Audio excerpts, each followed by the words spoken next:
ከ75 ከመቶ የሚሆኑት ሴቶች ማስተርቤት እንደሚያደርጉ ሪፖርት አድርገው ከወንዶቹ 100% የሚሆኑት ማስተርቤት እንደሚያደርጉ ሪፖርት አድርገው 100% አብዛኛው ሱስ ውስጥ ያለ ሰው ከሱስ ነፃ ሆኖ ለመኖር የህይወት ዘይቤ ለውጥ ብቻ ነው የሚያስፈልገው።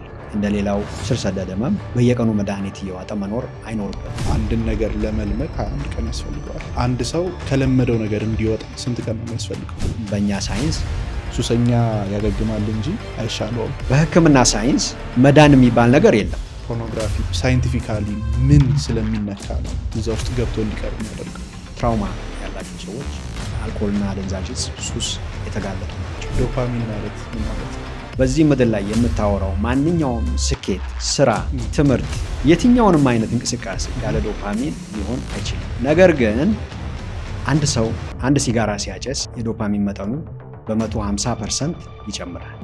ኮኬን ወይም አምፌታሚን ሲጠቀም የዶፓሚን መጠኑ 10 እጥፍ ወይም በ1000% ይጨምራል። ኮኬን የተጠቀመ ሰው አንጎሉ ውስጥ የዶፓሚን ጎርፍ ነው።